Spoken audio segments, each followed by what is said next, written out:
जो गृहस्थ में है और पुत्रहीन है उसका जीवन व्यर्थ है। मार्कंडेय जी कह रहे गृहस्थ धर्म की सार्थकता है कन्या हो या पुत्र हो, संतान होना चाहिए।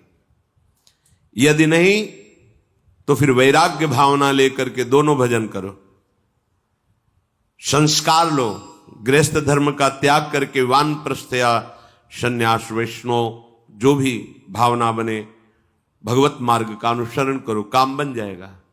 यदि गृहस्थ में हो और संतान नहीं है तो यहां आदेश करते वृथा जन्मानि चत्वारि वृथा दानानि षोडश। वृथा जन्म अपुत्रस्य ये च धर्म बहिष्कृताः, उसका जीवन धिक्कार बेकार जिसके गृहस्थ धर्म में संतान न हो। संतान का तात्पर्य केवल बेटा ही नहीं, बेटा और बेटी दोनों समान हैं। ये जो निकृष्ट भाव बैठा हुआ है, बेटी हुई उदास हो गए, लड़का हुआ थाली बजाओ घंटा बजाओ जिससे बहुत बड़ा, बिल्कुल ठीक नहीं है। ये बेटा होता किससे है? बेटी से ही होता है। तुम किससे हुए हो? किसी मां से हुए हो। वो क्या थी? किसी की बेटी ही थी। कैसी मूर्खता छा गई है, गर्भस्थ बेटी की कोई परवाह न करके उसको, ये क्या है? कितने राक्षस वृत्ति में आ गए हैं हमारी। राक्षस भी अपने बच्चों को नहीं खाते। कितनी राक्षसी बुद्धि। हम सुंदर दिखना चाहते हैं, समाज में सम्मान पाना चाहते हैं, और पाप कर्म कैसा? बेटी है गर्भ में, हत्या करा दो, नहीं चाहिए। तो बेटा कहां से पैदा होगा? वो किसी की बेटी से ही तो पैदा हो रहा है। कैसी मूढ़ता छा जाती है। वैसे भी शास्त्र में स्त्री हत्या करना बहुत बड़ा महापाप कहा गया है। फिर भ्रूण हत्या, गर्भ हत्या, गर्भस्थ शिशु की, उसमें भी कन्या, सर्वनाश। इसके बाद फिर रोते हैं हमने कौन सा पाप किया, भगवान ने हमारा पुत्र छीन लिया। कौन सा पाप किया, भगवान ने ऐसा कर दिया। अरे अपने डायरी में तो लिखा करो कि तुमने कौन से पाप किए हैं। फिर जब परिणाम आवे तो सोचोगे तो लगेगा बहुत हल्के में निपाट रहे हैं भगवान, हमें तो बहुत कष्ट मिलना चाहिए। कैसी कैसी निर्दयता बैठ गई हो। हम मनुष्य कहलाते हैं, सदगृहस्थ कहलाते हैं, गर्भ से चलते हैं और गर्भस्थ शिशु की हत्या करते हैं। मान जाओ, ना सत्संग सुन रहे हो, ना शास्त्र स्वाध्याय कर रहे हो, इसलिए तुम्हें पता नहीं कि तुम कौन सा पाप कर रहे हो। ऐसे ये पाप, कुछ पाप ऐसे हैं जिनको वज्र की लीक कहा गया। वज्र की लीक में मिटाल नहीं सकते, तुम्हें भोगना पड़ेगा। जो गृहस्थ है और संतान नहीं है, उस जीवन को सार्थक करने के लिए अपने गृहस्थ जीवन का त्याग करो। तीर्थ धाम कहीं वास की व्यवस्था करो और दोनों मिलकर भजन करो, अपने शरीर को पूरा करो, तो जीवन सार्थक हो जाएगा। अगर गृहस्थ है, संतान है, पढ़ाओ लिखाओ, उसको उसी योग्य करो जैसे तुम्हारे माता पिता ने किया है, तो तुम उस ऋण से मुक्त हो जाओगे। और फिर भी भजन करो, भजन ही तुम्हें भगवान की प्राप्ति कराएगा। दूसरा, जो अपने धर्म से भ्रष्ट हो चुका है उसका जीवन व्यर्थ है। आपका एक धर्म है, सबसे पहला धर्म है मनुष्य धर्म। मनुष्य का क्या कर्तव्य है? अपने प्राणों का भी बलिदान देकर दूसरे की रक्षा करना, और यहां अपने मन को सुख पहुंचाने के लिए दूसरे की हत्या कर देना। कैसा राक्षसी भाव वृत्तियों में आ गया। देखो, अगर कोई माता बहन एकांत मिल जाए तो बस राक्षस जैसे टूट पड़ते हैं। ऐसे स्वभाव, मार दो, जला दो, काट दो। बड़ी दुर्गति होगी, देख लेना, यहां भी होगी। छुपा के भी कर लो, तब कर्म प्रकाशित होगा। जब तुम अपराध नहीं करोगे, अपराध नहीं करोगे, तब वो अपराध तुम्हें फंसाएगा और जीवन भर रुलाएगा। मरने के बाद नर्क मिलेगा। नर्क माने बड़ी जेल है, वो बड़ी जेल, ये छोटी जेल है। जैसे बड़े अपराधियों को बड़ी जेलों में भेजा जाता है, तो विश्व ब्रह्मांड की सबसे बड़ी जेल और वहां के सबसे बड़े जेलर यमराज, वहां दंड मिलता है। आप ऐसा ना सोचिए कि ये सब गप है। गांव में जैसे बात करे तो लगता है गप है, जब जेल हो आते हैं ना तो कहते हैं। एक गांव में मिले थे, कहा था कि अगर रोज 5 जूता कोई गांव में हमें मारे तो हम उसे सह लेंगे, लेकिन दोबारा जेल जाने वाला आचरण नहीं करेंगे। दिखा रहे थे कि देखो कैसे कैसे कष्ट वहां के कैदी भी मारते हैं जो बहुत पुराने हो गए हैं, वो हमको अनुशासन में रखते हैं, ऐसा ऐसा कितना कष्ट। अब वो गया ना तो भोगा, अब माया के कारण स्मृति नष्ट हो गई नहीं, सैकड़ों बार अपने भी भोग के आ रहे हैं नरक। दूसरे उसका जीवन नष्ट है जो धर्म का त्याग कर चुका है। तुम पिता माता से प्रकट हुए, तुम्हारा धर्म है माता पिता की सेवा करना। वयोवृद्ध बेचारे माता पिता उठने बैठने में असमर्थ हैं, आप पैसे कमाने के लिए अपनी बहुली निकल गए, अब वो कष्ट भोग रहे हैं, ना उनको देखना है ना उनकी व्यवस्था करना है, मरने दो तो ठीक है। तुम्हें जब परिणाम आएगा तब तुम भी तो बनोगे ना वृद्ध, तब तुम्हें पता चलेगा। अवश्य में भोक्तव्यम कृतम कर्म शुभाशु। होश में माता पिता सबसे पहले भगवान हैं, यदि आप गृहस्थ हैं तो। अगर आप बाल्यावस्था से भगवान के मार्ग का अनुसरण कर रहे हैं तो फिर भगवान प्रणत कुटुंब पाल रघुराई, भगवान व्यवस्था कर देते हैं। वैराग्य मार्ग में लौटकर पीछे नहीं देखा जाता। हमारे भगवान के अवतार मानेंगे महाप्रभु चैतन्य देव, नवयुति विष्णु प्रिया जी माता सची छोड़ के चल दिए।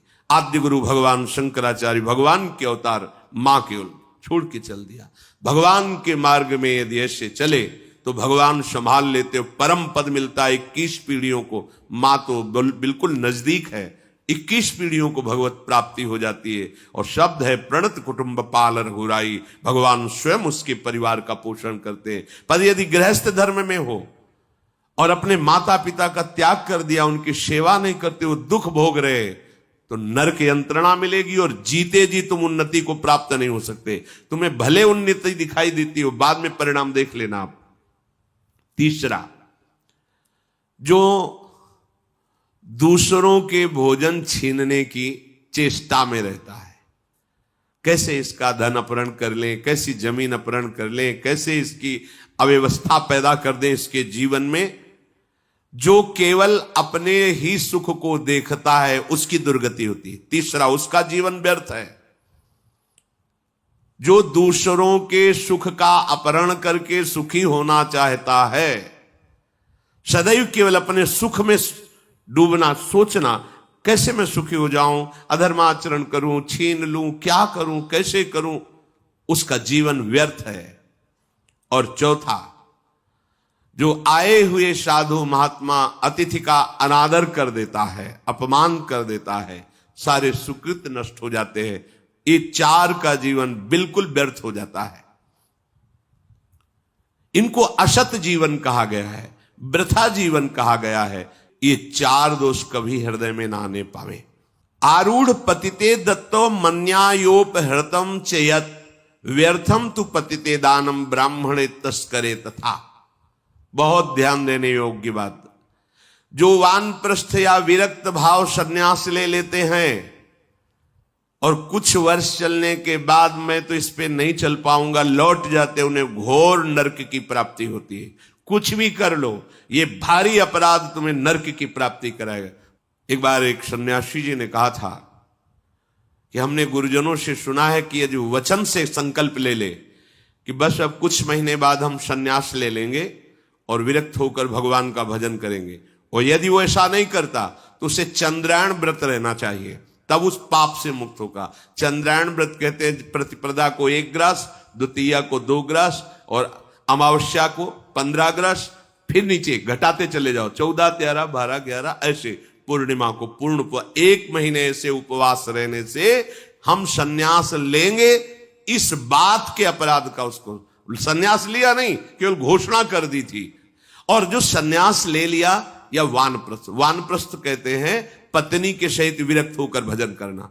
गृहस्थ में थे, अब निर्णय कर लिया कि अब आजीवन हम ब्रह्मचर्य रहेंगे और भगवान का भजन करेंगे, धाम तीर्थ वन आदि में रहकर वो जीवन में दोनों भजन करके भगवान की प्राप्ति में लगा, उन्हें वानप्रस्थ कहते हैं। सन्यास जो पूर्णतया वैराग्यवान होकर केवल भगवान के आश्रित जीवन। सन्यास मार्ग में माता पिता परिवार का दिया हुआ कुछ स्वीकार नहीं किया जाता, उनके द्वारा भरण पोषण नहीं स्वीकार किया जाता। अगर स्वीकार करता है अपने धर्म से भ्रष्ट हो जाता है। ये मनमानी आचरण न शास्त्र स्वाध्याय है, न सत्संग में श्रद्धा है। मनमानी आचरण से अध्यात्म मार्ग प्रकाशित नहीं होता। जिसने संन्यास ले लिया और वो फिर गृहस्थ में लौट जाता है, अब हमसे तो होने वाला नहीं, तो उसे आरूढ़ पतित कहते हैं। आरूढ़ पतिते दत्तो मन्यान योपहृतम चयत, उसको दुर्गति प्राप्त होती है। इसलिए होश में ये मार्ग ऐसा नहीं अब हमारा मन नहीं लगता, अरे अहो भाग्य है कि तुम्हारे भाग्य से विषय भोग मिटा दिया भगवान ने, तुम्हें परमार्थ का मार्ग दे दिया। जिसको छोड़ना कठिन है भगवान ने उसे काट दिया, चलो मेरे मार्ग में चलो। हम मनमानी आचरण नहीं, बिल्कुल नहीं।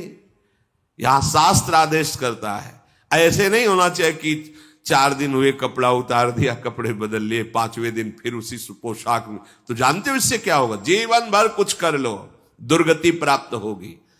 तस्मात् शास्त्रम प्रमाणम ते कार्य, ये कानून है। कानून में फंस गए तो सजा निश्चित होगी। ये भागवतिक कानून जैसे एक राजकीय कानून है, तो ये भागवतिक त्रिभुवन का कानून है। त्रिभुवन में कहीं यही कानून काम करेगा। अलग अलग देश का कानून है, लेकिन ये त्रिभुवन का कानून है, विश्व का कानून है, ये भगवदीय कानून है। अगर इसमें फंस गए तो निकलना मुश्किल हो जाएगा। बहुत शास्त्र के अनुसार चलो। तो जो वानप्रस्थ या संन्यास लेकर के पुनः गृहस्थ धर्म से युक्त हो जाता है, उसकी दुर्गति निश्चित हो जाती है। आप तुम वो कर ही नहीं पाओगे। जैसे कहते हैं अब मंत्र ले लिया, अब क्या जाने की जरूरत है? मंत्र प्रकाशित ही नहीं होगा, जप ही नहीं पाओगे। लिख के देख लो, ये शब्द लिख लो, मंत्र नहीं प्रकाशित होगा, जप ही नहीं पाओगे। खिलवाड़ है परमार्थ चलना। एक एक अक्षर में अगर त्रुटि हो जाती है तो छाती जलेगी। कैसे गलती कैसे होगी? एक अक्षर भी अगर शास्त्र सम्मत इष्ट प्रेरित है, हृदय शीतल रहेगा, परमार्थ प्रकाशित रहेगा। ये मार्ग है। अब कौन शास्त्र स्वाध्याय करता है? कहां में सत्य चर्चा सुनने को मिलती है? भगवत कृपा है जो सुनने को मिल रही, इसको हृदय में धारण करो। जो जीवन हमें भगवान ने दिया है ये निंदनीय जीवन नहीं है, ये रोने वाला जीवन नहीं कि हाय हमें दूल्हा नहीं मिला, दुल्हन नहीं मिली, हाँ संसार के भोग नहीं मिले, परिवार बड़ी कृपा हुई जिस दलदल से हम नहीं निकल सकते थे, नहीं निकल पाए अनंत जन्मों से, आज हमारी लाडली ने फूल जैसा मुझे अलग कर दिया। ये गृह कारज नाना जंजाला, तेति दुर्गम शैल विशाला, ये शर्म आवत अति कठिनाई, राम कृपा बिनु आए न जाई। भगवान ने तुम पर कृपा की, तुम्हें नाचना चाहिए कि रोना चाहिए? विषयों को देख देख कर जलते हो, भोगने की लालसा रखते हो। कैसा जीवन? व्यर्थ जीवन। बिल्कुल नहीं। सावधान, तुम्हारा जीवन भगवान के लिए, तुम्हारे भाग्य में श्री जी लिख दी गई है। आह, हमें नाचना चाहिए। हमारे भाग्य को बदलकर प्रभु ने अपना चरणारविंद, अपना धाम, अपना नाम, अपनी सेवा दे दी। धिक्कार है अगर ऐसे होने पर भी ललचाए और उस मार्ग की तरफ जाए जहां से श्री जी ने निकाल लिया है। तो जो वानप्रस्थ या संन्यास धर्म स्वीकार करके पुनः गृहस्थ धर्म का आश्रय ले लेता है, उसकी नारकी गति होती, दुर्गति होती है। और जो पापाचरण करके, अन्याय से, अधर्म से छीन झपट करके धन और सोचता है उसमें कुछ दान कर देंगे। जैसे किसी ने प्रश्न किया था ब्लैक और व्हाइट, कि अब हम तो ब्लैक और व्हाइट का मतलब काला और सफेद समझते हैं, तो काला धन का मतलब होता होगा अधर्माचरण या जो राजकीय विभाग से पास ना हो, उसे ही काला धन कहते होंगे। तो काला धन काला ही रहता है, कोई व्हाइट नहीं कर सकता उसे। जमा कर लो, एक समय आएगा कि ट्रक में लद के सब चला जाएगा, तुम भी लद के चले जाओगे। अगर वो समय ना आया तो यमराज के दूत तुम्हें ले जाएंगे, सब यही पड़ा रहेगा। होश में चलो। दान किसे कहते हैं? खूब मेहनत करो, धर्म से कमाओ, फिर उससे एक रोटी की व्यवस्था किसी की भी कर दो, उसे सतदान कहते हैं। लाखों बेईमानी से कमाए, अधर्म आचरण से दूसरों को चूस चूस के ऐसा दुख दे कर फिर सोचा कि लाख में 10,000 दे देते हैं, व्हाइट हो जाएगा। व्हाइट नहीं हो जाएगा, ये और तुम्हारे ऊपर आक्रमण कराएगा। क्योंकि जिनको दे रहे हो उनकी भी बुद्धि तो भ्रष्ट होगी, तो तुम्हारा अधर्म बनाना हाँ व्हाइट नहीं होगा, फाइट होगी, अब मार पिटाई शुरू करवाएगा, वो ऐसे आचरण करवाएगा, जहां जाएगा वहां खोपड़ी फोड़ेगा, उसका परिणाम जब आपके आएगा तो आपकी खोपड़ी फूटेगी। व्हाइट तो तब हो सकता है जब व्हाइट चलो। व्हाइट का तात्पर्य होता प्रकाश, श्वेत, ये लक्षण सतोगुण का। सात्विक भाव से चलो, मेहनत की कमाई से, पसीना चुहा के खूब मेहनत किया और फिर किसी को दिया, तुम्हारा परिवार उन्नतिशील रहेगा, तुम्हें लोक परलोक में सुख प्राप्त होगा। अन्याय से कमाए हुए धन का दान पतित कर देता है, पतित कर देता है। अब इसमें एक उपाय है, मुझे पता नहीं था, प्रमादवश मेरे से गलती हो गई, कभी जीवन में गलती नहीं करूंगा, अब सुधार के लिए करो, हो जाएगा। मुझे पता नहीं था, मैंने कभी सुना ही नहीं था, बस यही था कि धन प्राप्त करूं, धन प्राप्त करूं, और गलती हो गई।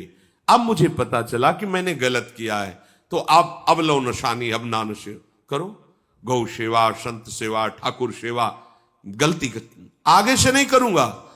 ये एक सूत्र बहुत बढ़िया, अब लो नशानी अब ना नशे, ये सबको पावन कर देता है, सब कुछ पावन कर देता है। पर ये ऐसा नहीं कि हम 100 कमा रहे हैं बेईमानी से तो 10 देते रहेंगे तो 90 व्हाइट होते रहेंगे, ऐसा कदापि कहीं नहीं लिखा। ये शास्त्र है, तस्मात् शास्त्रम प्रमाणन्ते। कई बार लोग प्रश्न करते हैं इस विषय का, ध्यान से सुन लो। अन्याय से कमाया हुआ धन अगर उसे हम दान भी करते हैं तो वो पतित ही करेगा, गिराएगा ही, किसी काम का नहीं है।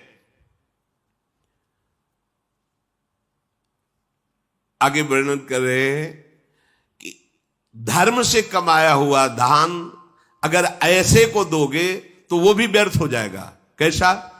मिथ्यावादी, पापाचरण करने वाला, झूठ बोलता है, पापाचरण करता है, और आप उसे दान कर रहे हैं, बाद में वो पाप करेगा तो उसका फल आपको मिलेगा।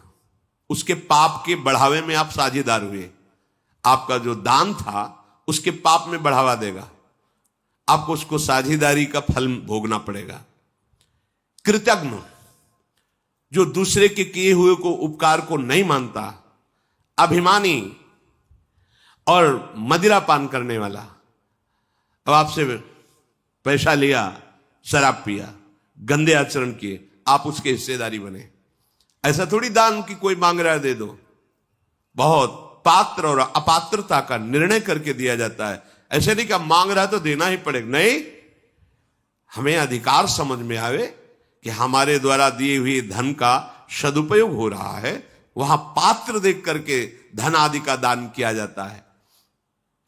जो पतित हो चुका है, जो अधर्म व्यवसायी है, जो तमोगुण से आवृत रहते हैं और अंदर क्रोध भरा रहता है, अहंकार पूर्वक दान करते, मेरा सम्मान हो, ऐसे का दान ही नहीं स्वीकार करना चाहिए।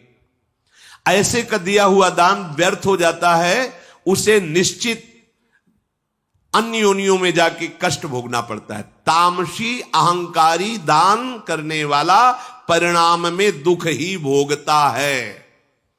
मैंने दिया, ये मैंने बनवाया, ये मैंने किया, ये तमोगुण का लक्षण अहंकार है। श्रेष्ठ मंत्रवेत्ता, सतमार्ग में चलने वालों को दैन्य होकर छुपा कर दान देना, ये उत्तम लोगों की प्राप्ति कराने वाला है। देखना है, धर्म से चलता है, हम जो धन देंगे उसका धर्म में प्रयोग होगा। मंत्रवेत्ता है, निरंतर मंत्र का अनुष्ठान करता रहता, पावर है। अगर हमारा धन ऐसी जगह गया तो हमारे पापों का नाश करके उत्तम लोगों की प्राप्ति कराएगा। जो साधु, महात्मा या गृहस्थ खूब जप परायण है, सदैव धर्म से चलता है, शास्त्रों का स्वाध्याय और उसके अनुसार आचरण, और वेदत्रयमयी नौका में स्वयं बैठकर दूसरों को उतारने की सामर्थ्य रखता है, अर्थात धर्म शास्त्र के अनुसार चल के खूब भजन परायण, खूब साधन परायण है, कहीं कोई पापाचरण नहीं है, ऐसे को यदि दान दिया जाए तो वो तार देता है। ये दान उसको जितने भी अपराध उन सबसे तार देता है। पर दान देने का अधिकार पात्र को देखकर, ऐसा नहीं कि किसी को भी कहीं भी, हाँ हम केवल यश सुनने के लिए वाहवाही सुनने, वो सब व्यर्थ चला जाता है। हे युधिष्ठिर, जो साधुओं को संतुष्ट करता है उस पर सारे देवता अपने आप संतुष्ट रहते हैं। साधुओं के वचन ही आशीर्वाद हैं, वही लोक परलोक का सुधार कर देते हैं। बस उनको उनके वचनों के अनुसार अपना जीवन बना के देखो, अपने आप लाभ मिल जाएगा। संतों को संतुष्ट करने से, संतुष्टता संतों को बाह्य पदार्थों से उतनी नहीं होती जितनी अपनी आज्ञा पालन करने से। आज्ञा पे चल रहे हो, हृदय शीतल हो गया, लोक परलोक सब सुधर गया तुम्हारा। यही परलोक सकल सुख पावत, मेरी शोभैया कृष्ण गुण संचु। संपूर्ण शास्त्रों का ज्ञाता हो, संपूर्ण धर्म के रहस्य को जानता हो और स्वयं अपने उद्धार करने में समर्थ हो, ऐसे को दान दिया जाए तो शक्तिशाली होता है, तो वो दान तुम्हारा उद्धार कर देगा, तुम्हारा कल्याण कर देगा। यदि साधु को भोजन कराया जाए तो साक्षात भगवान और अग्निदेव संतुष्ट हो जाते हैं। वे उतना यज्ञ या होम से संतुष्ट नहीं होते जितना साधु वैष्णव के मुख से भगवान संतुष्ट होते हैं। चंदन पुष्प चढ़ाने से उतना संतुष्ट नहीं होते जितना साधुओं की सेवा से संतुष्ट होते हैं। इसलिए तुम सभी उपायों से उन अतिथि साधुओं का सेवा करने का प्रयास करो। जो आए हुए संत वैष्णव अतिथि के चरण धोने के लिए जल अर्पित करता है, उनके पैर, उनके चरण धोता है, जहां वो वास करते हैं उजाले के लिए दीपक की व्यवस्था करता है, उनके उदर पोषण के लिए अन्न की व्यवस्था करता है या वास की व्यवस्था करता है, उसे कभी यमराज देख भी नहीं सकते। वो निश्चित भगवत कृपा को प्राप्त होता है। जो भगवान के श्री विग्रह की सेवा करता है, उनमें पुष्प अर्पित करता है, बाद में चढ़ाए हुए पुष्पों को उतारता है, साधु वैष्णवों को पवाता है, उनकी जूठन साफ करता है, चंदन माला पुष्प आदि से उनकी सेवा करता है, उनके चरण स्पर्श करता है, तो करोड़ों गौदान से भी अधिक महत्व रखता है ऐसा सेवादान। हे युधिष्ठिर, जो भक्तों की वास व्यवस्था, वसुंधराम तु यो दद्यात् द्विजाय विदुरात्मने दातारम हनुगच्छन्ति सर्वे कामाभिवांछिताः। जो भक्त वैष्णव मंत्रवेत्ता, नाम जप करने वाले, धर्म पे चलने वाले हैं, उनको जो भूमि दान करता है, वास की व्यवस्था करता है, वो अपनी कामनाओं को पूर्ण करने में समर्थ हो जाता है। मनोवांछित भोग उसे स्वतः प्राप्त होते हैं। यदि कोई रास्ते से थका मांदा आ रहा है और बहुत भूखा है और वो तुमसे पूछता है कि मैं बहुत भूखा हूं, क्या मुझे भोजन मिल सकता है क्या, तो चाहे जो समय हो कि हमारी तो रसोई का समय खत्म हो गया, अब तो नहीं मिल पाएगा आपको भोजन, कदापि नहीं, चाहे जो समय हो, बुद्धिमान को चाहिए कि बहुत बड़ा सुकृत का अवसर मिला है, तत्काल उसको स्वादिष्ट अन्न पकाकर उसको पवाए, तो अन्नदाता को जो इच्छा करेगा उसे प्राप्त हो जाएगा। कोई भूखा ऐसे, वो साधु है कि नहीं, इससे मतलब नहीं, वो भूखा है, थकित है, पूछ रहा है मैं कई दिनों से भोजन नहीं, मुझे भोजन मिलेगा क्या, कहीं भोजन मिलेगा क्या, हाँ हाँ आप बैठिए, तत्काल आप उस रसोई चढ़ाइए, कुछ ना कुछ उसे बना करके पवाइए। तो इससे क्या होगा, यहां कह रहे जो चाहोगे तुम्हें प्राप्त हो जाएगा, क्योंकि उसके हृदय में भगवान बैठे हुए। जो अपनी सामर्थ्य के अनुसार अच्छे ढंग से पवित्र भाव से भोजन तैयार करता है और वो भोजन भक्तों को अर्पित करता है, उस पुण्य कर्म के प्रभाव से वो प्रजापति ब्रह्मा के लोक में जाता है, अर्थात ब्रह्म लोक को प्राप्त होता है। जो लोग प्यासे को जल पीने की व्यवस्था करता है, अब जैसे पहले था जगह जगह सरोवरों में भी जल पीने लायक रहता था, अब सरोवर ही नहीं रह गए, फिर कुआं 30-35 में बड़ा सुंदर जल, वो भी व्यवस्था गई, हैंडपैप अब वो भी व्यवस्था गई, प्यास लगे तो बोतल खरीदो, नहीं और पानी की व्यवस्था नहीं, तो चाहिए धर्मार्थ पानी की व्यवस्था, फ्री पानी की व्यवस्था, ये यहां रखा है, शीतल जल है, यहां आप पान कर लीजिए। ऐसा जो शीतल जल की व्यवस्था प्यासों के लिए करता है, अब वो है नहीं, अवसर चला गया, बावली, कुआं, सरोवर ये तैयार करवाना, अब वो व्यवस्था नहीं, तो अब ऐसी व्यवस्था जो युग धर्म के अनुसार व्यवस्था बदलती जाती है। और जो बहुत भूखा है, थका है, प्यासा है, उसे मीठे वचन से आइए आइए आप जल पीजिए, आप बैठिए, अभी आपको भोजन पवाते हैं, ऐसा। तो जो ऐसा करता है तो यमराज की ताकत नहीं कि वचन मात्र का उसे दंड दे सके, कठोर ताकत नहीं बोलने की यमराज की भी उनके सामने, फिर और की तो बात ही जाने दो। जो खूब अपने धर्म के परिश्रम से कमाए हुए, संचित किए हुए धन को किसी सुशील, शांत, भगवत परायण को दान करता है, तो वसुधा देवी भूमि उस पर प्रसन्न हो जाती है और उसके ऊपर धन की वर्षा करती है और वो कभी दुख में नहीं पड़ता। और अगर कहीं ना मांगने वाला, सुशील, व्रतधारी, भजन परायण ऐसे को दिया जाए तो तीनों लोकों पर कहीं भी वो जा सकता है, उत्तम गति प्राप्त होगी। कभी मांगता नहीं है, धर्म से चलता है, भजन परायण है, ऐसे को यदि दिया जाए तो तीनों लोकों में सबसे बड़ा पुण्यात्मा होता है, वो कहीं भी जा सकता है।